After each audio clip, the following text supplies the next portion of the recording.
अगर मुझे किसी चीज़ के बारे में कुछ पता नहीं है, इन्फॉर्मेशन ढूँढनी है, तो फिर मैं क्या करता हूँ? तो मैं सवाल पूछता हूँ। तो आज मैंने गूगल से एक सवाल पूछ लिया, हाउ टू गेट रिच। तो गूगल ने मुझे बताया कि उसके पास इस सवाल का कोई सीधा जवाब नहीं है, और अमीर बनने के लिए मुझे किस तरह से बिहेव करना पड़ेगा, कैसे सेविंग्स चालू करनी पड़ेगी, खर्चे कम करने पड़ेंगे, ये सारी चीज़ें गूगल ने अच्छे से बता दी। बट अमीर कैसे बना जाए, इसका कोई तरीका मुझे नहीं बताया। तो क्या अब गूगल काम करना बंद कर रहा है? नहीं, गूगल तो बहुत अच्छे से काम कर रहा है। तो क्या मुझे मेरा सवाल कुछ अलग तरीके से पूछना चाहिए था, ज़्यादा स्पेसिफिक होना चाहिए था? तो क्या अगर मैं पूछता कि भाई स्टॉक मार्केट में ट्रेडिंग इन्वेस्टमेंट करने से अमीर कैसे बना जाए, तो शायद गूगल कुछ अच्छे से जवाब दे पाता। तो कहने का मतलब ये है कि सवाल आपकी बहुत मदद करेंगे, क्योंकि सवाल आपको जो चीज़ें आपको पता नहीं है उनके बारे में इंफॉर्मेशन दिलाएंगे। बट अगर वो सवाल सही नहीं है या फिर उनका वर्डिंग सही नहीं है, तो उसका जवाब भी गलत ही आएगा। तो आज हम लोग स्टॉक मार्केट से रिलेटेड चार ऐसे सवालों के बारे में पता करेंगे कि जो सवाल तो सही है बट उनके वर्डिंग्स चेंज करने की ज़रूरत है। तो उससे क्या होगा कि उन सवालों के सही और हमारे काम के जवाब, हमारे फ़ायदे के जवाब हमको मिल पाए। तो चलिए शुरू करते हैं। ट्रेडिंग या इन्वेस्टमेंट में सक्सेस के लिए कितना कैपिटल यूज़ करना चाहिए, ये एक सवाल है जो बहुत कॉमनली मुझसे पूछा जाता है। तो क्या इसका वन साइज फिट ऑल वाला कोई सिंपल जनरलाइज जवाब है? अनफॉर्चुनेटली नहीं है। तो क्या करना है, तो किसी और को पूछने से पहले मुझे खुद से पूछना पड़ेगा कि मेरे पास कितना कैपिटल है। ऐसा कैपिटल जिसमें कोई डेडलाइन नहीं है, ऐसा कैपिटल कि जो मुझे कुछ दिनों बाद, कुछ महीनों बाद नहीं चाहिए, तो कुछ सालों बाद ठीक है, एक बार कि 4-5 साल बाद मुझे वो पैसा चाहिए, ये फिर भी ठीक है।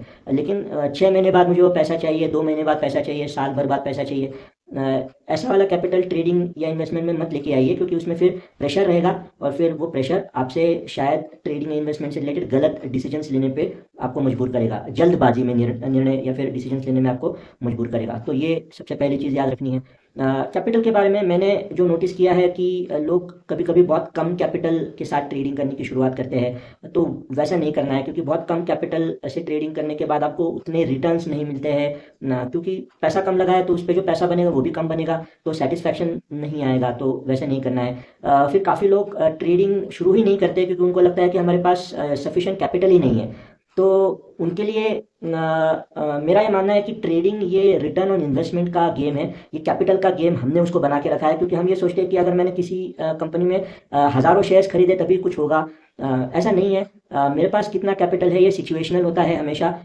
उस वक्त मेरी जो परिस्थितियां है उस पे डिपेंड करेगा। तो स्टैंडर्ड ऐसा कुछ इसका सोल्यूशन नहीं है। तो जितना कैपिटल आपके पास है वहाँ से आप शुरू कर सकते हो। तो मैं हमेशा हमारे लर्नर्स को यही बताता हूँ कि एटलीस्ट 10,000 रुपये का कैपिटल आपके पास होना चाहिए अगर आपको इक्विटी में ट्रेड करना है। एटलीस्ट उतना, जितना ज़्यादा हो उतना अच्छा ही है। बट क्योंकि कैपिटल ये बहुत पर्सनल चीज़ होती है, तो अगर मैं ऐसे बोल दूँ कि नहीं नहीं आपको तो 1 लाख रुपए चाहिए ही चाहिए, तो आधे से ज़्यादा पब्लिक वहाँ से चली जाएगी। क्योंकि ऐसा है कि आपके पास भले ही कैपिटल हो, लेकिन शुरू में आप तैयार नहीं हो उतनी रिस्क लेने के लिए कि भाई मैं पूरा का पूरा, मेरे पास 10 लाख रुपए है लेकिन मैं पूरा का पूरा 10 लाख रुपए ट्रेडिंग में रिस्क करने के लिए तैयार नहीं हूँ।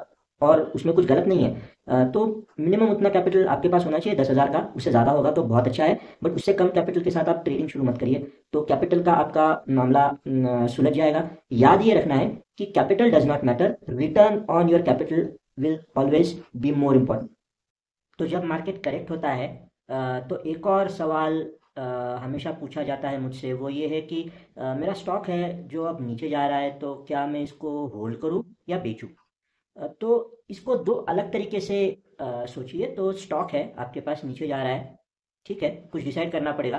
पर दो सवाल आपको अपने आप से पूछने हैं। सबसे पहला तो क्या आपको प्रॉफिट हो रहा है? मतलब आपने स्टॉक खरीदा था, ऊपर गया, अब वापस नीचे आ रहा है, लेकिन फिर भी कुछ तो प्रॉफिट हो रहा है क्या? प्रॉफिट वाली सिचुएशन है आपकी, तो आपको अलग तरीके से सोचना पड़ेगा। या फिर आपको लॉस हो रहा है, तो आपने 100 रुपये पे खरीदा था, अब 90 रुपये पे है, तो आप सोच रहे हो कि क्या करना है। तो वैसी वाली सिचुएशन है, तो दोनों को अलग अलग तरीकों से आपको सोचना पड़ेगा। तो अगर आपको प्रॉफिट हो रहा है, मान लीजिए, चलिए, तो डर होता है कि यार पूरा का पूरा प्रॉफिट ना चला जाए, उससे अच्छा बेच दूं, है ना? तो आपने 100 रुपये पे कोई स्टॉक खरीदा, फिर वो चला गया 200 रुपये पे, अब नीचे आ गया है तो वापस 160 रुपये पे आ गया है, मान लीजिए। तो आप सोच रहे हो कि यार ये नीचे आ रहा है बड़ी तेज़ी से, तो वापस 100 रुपये पे आ गया, तो फिर मैंने बाय ही क्यों किया, ऐसा हो जाएगा, तो अभी बेच देता हूँ या फिर बेच देती हूँ, जो भी है ना? तो इसमें दो चीज़ें कर सोचो पहले। तो सबसे पहले तो ये आपको सोचना है कि इसको वापस ऊपर जाने का पोटेंशियल कितना है, मतलब कंपनी में कितना दम है। देखिए, स्टॉक प्राइस जो है वो सिचुएशनल होती है। कभी कभी ओवरऑल मार्केट की वजह से भी कोई इंडिविजुअल स्टॉक नीचे जाता है, जबकि वो नहीं जाना चाहिए। बट पूरा मार्केट या पूरा सेक्टर नेगेटिव होता है तो वो पर्टिकुलर स्टॉक भी नीचे जाएगा। तो उस कंपनी में अगर दम होगा तो उसमें रिकवरी भी बहुत तेज़ी से होगी। तो आपको वो देखना है कि इसमें अगर रिकवरी के चांसेस है तो होल्ड करिए। और जैसे हमने पहले भी कहा था कि अगर आपका कैपिटल ऐसा है कि जिसमें कोई डेडलाइन नहीं है तो होल्ड करने में आपको ज़्यादा आसानी भी होती है। अ, दूसरा सवाल आपको ये पूछना है कि अगर मैंने ये स्टॉक बेच दिया तो बेचने बेचने का प्रोसीजर बहुत सिंपल है ना। आप एक बटन दबा दो, आपके शेयर्स बिक गए, है ना। और किसी को कुछ कोई पड़ी भी नहीं है, आपने शेयर्स बेचे तो हु केयर्स। तो प्रॉफिट में बेचा, लॉस में बेचा, तो आपने शेयर बेच दिया। चलिए, 160 रुपये पे आपने शेयर बेच दिया। अब आपको दूसरा सवाल ये पूछना है कि ये जो पैसे मेरे पास आ रहे हैं, ये कैपिटल है, इसका मुझे क्या करना है, मतलब। तो हम मान के चल रहे हैं कि आप ट्रेडिंग को या इन्वेस्टमेंट को एक बिजनेस की तरह ट्रीट कर रहे हो, है ना। तो आपके पास कैपिटल था, आपने डिप्लॉय किया, आपको उसके ऊपर प्रॉफिट आ गया, और अब आप के पास वो कैपिटल रिटर्न्स के साथ वापस आया है, तो प्रॉफिट के साथ आपके पास वापस आया है। तो आपको सोचना पड़ेगा कि उस कैपिटल का मुझे करना क्या है। कोई और अपॉर्चुनिटी अगर आपने आइडेंटिफाई करके रखी है तो अलग बात है। अगर कोई और अपॉर्चुनिटी आपने आइडेंटिफाई करके नहीं रखी है तो बहुत बार ऐसे हो जाएगा कि कैपिटल आपके पास अगर है तो वो खर्चा हो जाएगा। Money finds its way to get spent. तो कैपिटल खर्चा हो जाएगा और फिर you will again end up without capital for your trading. तो इस चीज़ से हमेशा बचना है। ये मेरे साथ हो चुका है, इसलिए मैं ये बहुत कॉन्फिडेंटली कह सकता हूँ कि ये ऐसा होता है। दूसरा सिचुएशन ये है कि आपको लॉस हो रहा है। तो लॉस हो रहा है तो उसके मामले में सबसे पहला वही है कि क्या ये वापस ऊपर जा सकता है, रिकवरी के पोटेंशियल्स कितने हैं। तो रिकवरी के पोटेंशियल्स अगर है अच्छे वाले दिखते हैं, कि जैसे मैंने पहले भी कहा कि कभी कभी मार्केट की वजह से स्टॉक नीचे जा रहा है तो रिकवरी के पोटेंशियल हो जाएंगे। मार्केट तो हमेशा, यानी मार्केट हमेशा नीचे ही नहीं जाएगा, तो रिकवरी के पोटेंशियल अगर है तो हम लोग उसको एवरेज करने के बारे में भी सोच सकते हैं। और अगर नहीं तो उसमें से बाहर निकलना ज़्यादा अच्छा है। जितने जल्दी लॉस में से आप बाहर निकलोगे उतना आपका थॉट प्रोसेस ज़्यादा क्लियर हो जाएगा।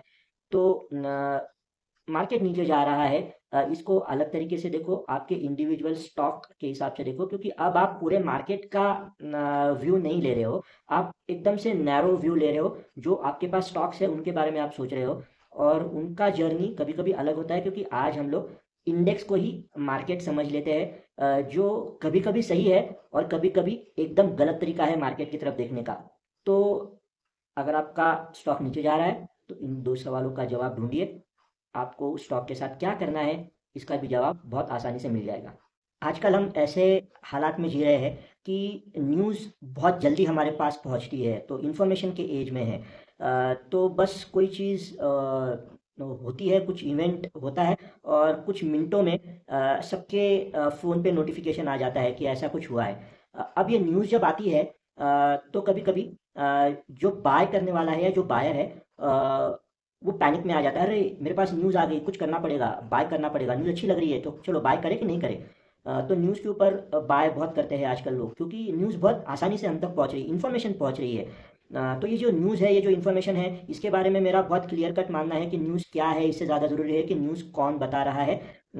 तो कंपनी के बारे में अगर खुद कंपनी इन्फॉर्मेशन दे रही है तो वो ज़्यादा ऑथेंटिक है। तो जैसे मैं हमेशा कहता हूँ कि मेरे बारे में अगर मैं खुद बता रहा हूँ तो वो जेन्युइन इन्फॉर्मेशन है।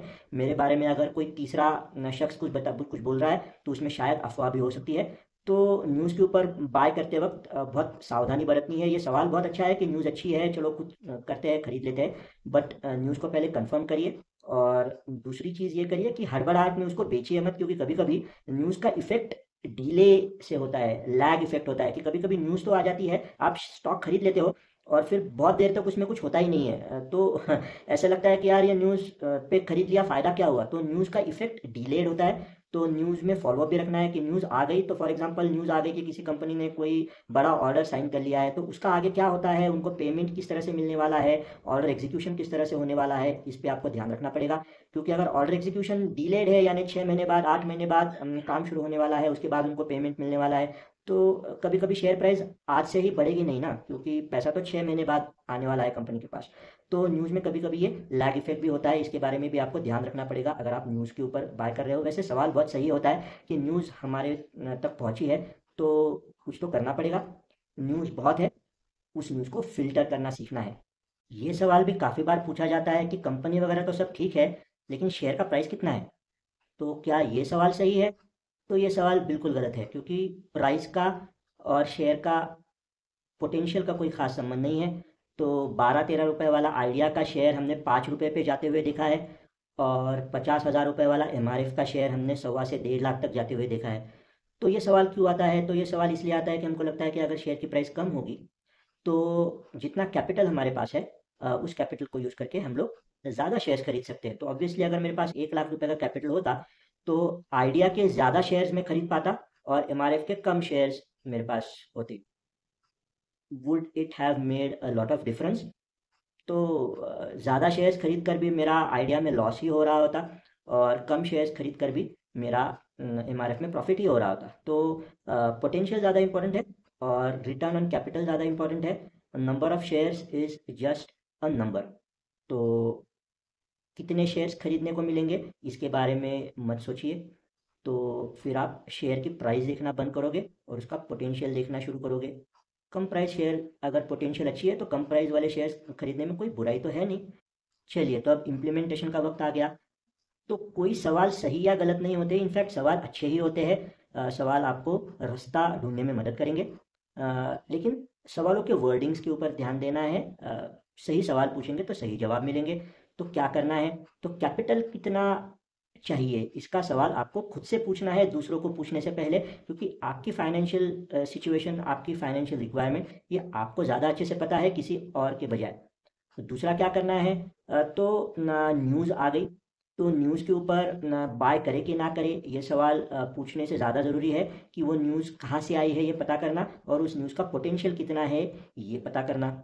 फिर स्टॉक प्राइस को मत देखिए कि स्टॉक प्राइस क्या है, ये पूछना ये गलत सवाल है। स्टॉक का पोटेंशियल देखिए, कितना ऊपर जा सकता है ये देखिए, वो ज़्यादा ज़रूरी है। और अगर मार्केट करेक्शन की वजह से आपके पास जो स्टॉक है वो नीचे जा रहा है, उसके बारे में क्या करना है ये सवाल पूछने से पहले आपकी सिचुएशन को समझिए कि आपको अभी भी उसमें प्रॉफिट हो रहा है तो आपका सवाल अलग तरीके से आपको हैंडल करना पड़ेगा, और अगर आपको लॉस हो रहा है तब आपका सवाल आपको थोड़ा सा अलग तरीके से हैंडल करना पड़ेगा। और फिर से एक बार, ये जो हमारी पॉडकास्ट की सीरीज़ है इसको आप अप्रिशिएट कर रहे हो, आपके लाइक्स के लिए, आपके कमेंट्स के लिए, आप सब्सक्राइब कर रहे हो, उसके लिए थैंक यू सो मच।